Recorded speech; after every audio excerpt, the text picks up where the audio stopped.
এতদিন বিনামূল্যে আমার পান পাতা খেয়েও শখ মেটেনি আপনার? এখন মুখ তুলে চাইতে এসেছেন? এভাবে কেন বলছো? শম্পা তো ভালোবেসেই আমার জন্য প্রতিদিন পান নিয়ে যেত, আর আজ তো আমি টাকাও নিয়ে এসেছি। লাগবে না আপনার টাকা। এতদিন আমাদের অনেক ক্ষতি করেছেন আপনি। আমাদের বাড়িতে আর আসবেন না। শম্পা আপনাদের বাড়ি গেলে ওকেও আপনার বাড়িতে যেতে মানা করে দিবেন। কিন্তু কোনো কিন্তু না। আমার কথা না মানলে আমি পুরো গ্রামে ছড়িয়ে দিব আপনি আমার মেয়েকে বোকা বানিয়ে তার কাছে প্রতিদিন বিনা পয়সায় পান খাচ্ছেন।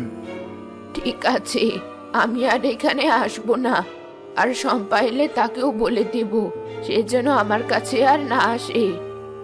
বেশ, আপনি এখন আসতে পারেন। নানি, তুমি না সম্পাপ্যদের বাড়িতে পান আনতে গিয়েছিলে? কোথায়?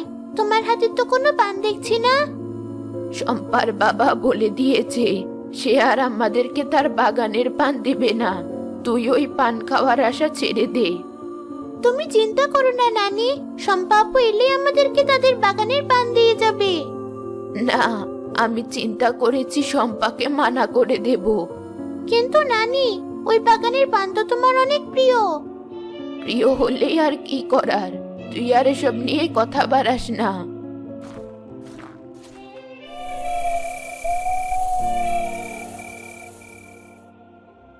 রাত হলে ফুলি স্বপ্নে দেখে তার নানি বড় একটা পান পাতার উপর বসে পান খাচ্ছে, আর পান পাতাটা তাকে নিয়ে সম্পাদের বাগানের উপর দিয়ে উড়ে যাচ্ছে।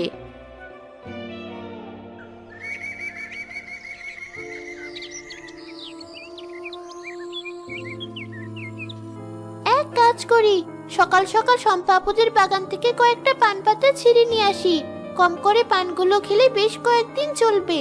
পরে সম্পাপুকে বলে অন্য একটা ব্যবস্থা নেওয়া যাবে।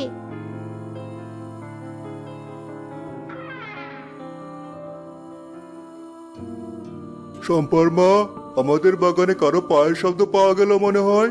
শম্পাও তো নেই বাগানে, তাহলে কে? তুমি একটু শান্তিতে ঘুমাবে? তোমার জন্য আমিও শান্তিতে ঘুমাতে পারছি না। এই সকাল সকাল কে বাগানে যাবে? বেড়া ভেঙে ছাগল ঢুকেনি তো?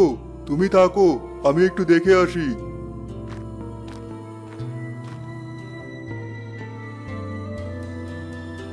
প্রায় 20টার মতো পান পাতা ছিঁড়া হয়ে গেছে। আজ এগুলো নিয়েই বাড়ি যাই, নানি দেখলে অনেক খুশি হবে।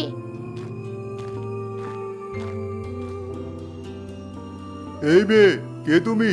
আমার বাগানে কি করছো? না মানে, একটু আগেই না তোমার নানির কথা বললে। কে তোমার নানি? ওই তো আপনার দুবারের পরের বাড়িটাই আমাদের বাড়ি। ওখানে নানি আমাদের সাথে থাকে। বুঝেছি কার কথা বলছো। চলো আমার সাথে।